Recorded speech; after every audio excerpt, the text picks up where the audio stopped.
Hi friends, நான் உங்கள் தோழி ஜெயஸ்ரீ. இன்றைய காணொளியில் சிரிப்பு கதைகள் என்ற புத்தகத்திலிருந்து வெள்ளாமைக்கு ஒரு பிள்ளை என்ற தலைப்பில் ஒரு கதை பார்ப்போமா? கிழவி அந்த இடத்தை விட்டு நகர மாட்டேங்கிறா. அப்பாடி, இந்த வயசுல என்ன ஒரு பிடிவாதம் பாரு!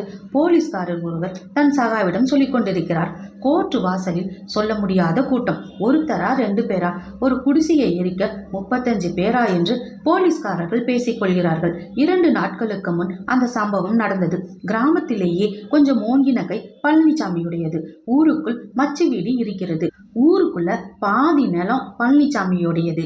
40 வயசு இருக்கும். தெனாவட்டாக பேசுவான். தன் நிலத்து வேலைகளை முடிச்ச பிறகுதான் விவசாயிகளை அவரோட நிலத்துக்கு வேலைக்கு அனுப்புவான். கூலியும் கணிசமாக தான் கொடுப்பான். கும்பல் அவனுக்கு வேலையும் செஞ்சுட்டு வாய்க்கு வந்தபடி அவனை திட்டவும் செய்யும். திட்டுவதற்கு காரணம் பழனிசாமி பெண்கள் விஷயத்தில் ஒரு மாதிரி என்பதால். பழனிசாமி பல ஊர்களில் பல பெண்களை வைத்திருந்தாலும் கவலை இல்லை. ஆனால் ஊர் பெண்களின் பக்கம் அவன் பார்வை திரும்ப ஆரம்பித்த பிறகுதான் கிராமம் கொதித்தெழுந்தது. 10 நாட்களுக்கு முன்பே பழனிசாமி தோப்பில் குடிசையை போட்டுக்கொண்டான். வெள்ளாமை சமயத்தில் வேலைகளை பக்கத்தில் இருந்து பார்ப்பதற்காக அவன் இப்படி செய்வதுண்டு. பகல் நேரத்தில் சாப்பாட்டை அவனது மனைவி வாயிலா பூச்சியுமான செண்பகம் ஓர் ஆளிடம் கொடுத்தனுப்புவாள். கொண்டு வந்த சாப்பாட்டை சாப்பிட்டுட்டு தான் வேலையை கவனிக்காம குடியானவ பெண் ஒருத்தியின் கையை பிடித்து இழுத்தானாம் பழனிசாமி. ஊரே கலகலத்து விட்டது.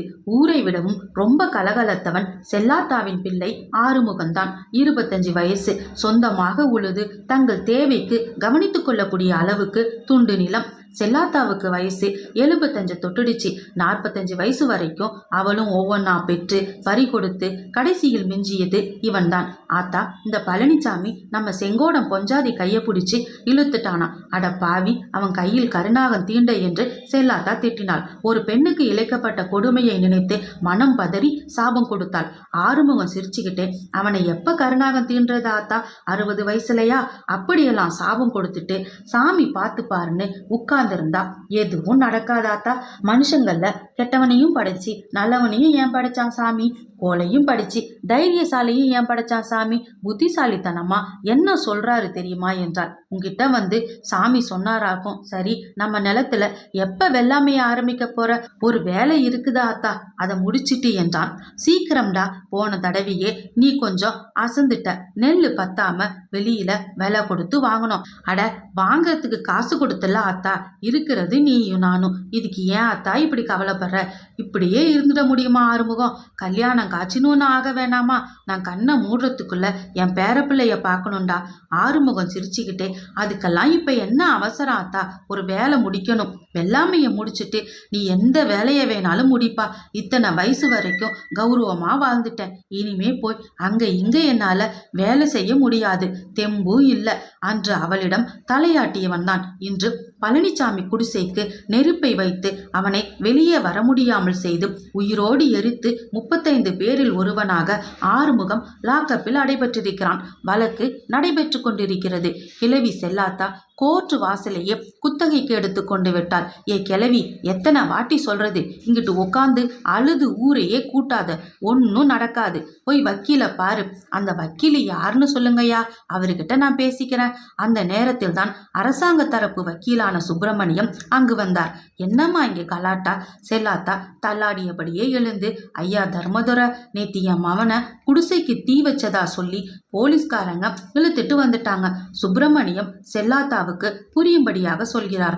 உன் மகன் இந்த கூட்டத்துல சம்பந்தப்பட்டவனா இல்லையாங்கிறத விசாரணை மூலமா தான் தெரிஞ்சுக்க முடியும். உன் மகன் மேல குத்தம் எதுவும் இல்லைன்னு ஜட்ஜுக்கு நிரூபிக்கணும்னா ஒரு வக்கீல் ஏற்பாடு பண்ணு. நான் கவர்மெண்ட் வக்கீல். நீங்களே பார்த்து ஏதாச்சும் செய்யக்கூடாதா? நான் அரசாங்க வக்கீல்மா. உன் பிள்ளையும் இதுல உடந்தையா இருக்கலான்னு தான் நான் பேசுவேன். நீங்க என்ன சொல்றதுங்கய்யா? அவனும் அதுல உடந்ததாங்க. சுப்பிரமணியம் இவளுடைய அறியாமைய பார்த்துட்டு, என்னம்மா நீயே உன் பிள்ளைய மாட்டி கொடுத்துருவ போலையே.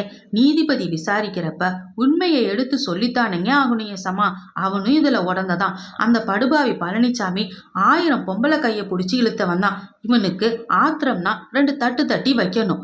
அதை விட்டுட்டு அவனை உசுரோட எரிச்சது தப்புதாங்க. இதை நான் ஜட்ஜ் ஐயா கிட்ட வந்து சொல்லுவேன் ஏசம்மா.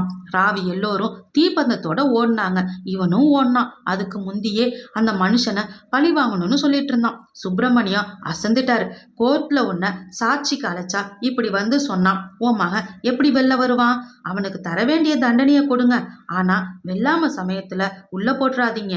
எனக்கு இருக்கிறது ஒரே மகன், சம்பளம் கொடுத்து ஆள் வச்சு எனக்கு வேலை செய்ய சக்தி இல்லை. இந்த வெள்ளாம தவறுனா நாங்க பட்டினி கிடக்கணும். எனக்கு பிச்சை எடுக்க தெரியாது, உழைக்க தெம்பில்லை. வெள்ளாம முடியட்டும், நீங்களே அழைச்சிட்டு போய் தர வேண்டிய தண்டனையை கொடுத்துருங்கய்யா.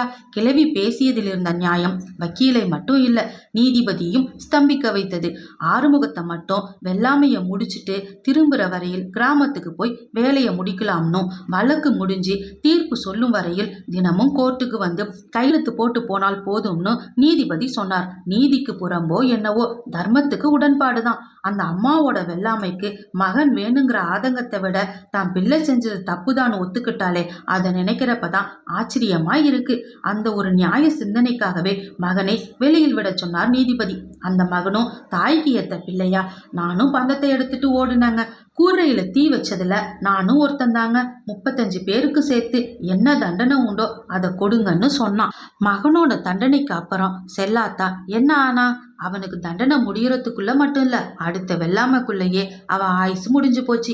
நீதிபதி அந்த தாயை நினைச்சு ஒரு நிமிஷம் மௌனமா இருக்காரு. அந்த மௌனத்தின் பின்னணியில் சத்திய தேவதைக்கு அஞ்சலி நடைபெறுவது போல் தெரிகிறது.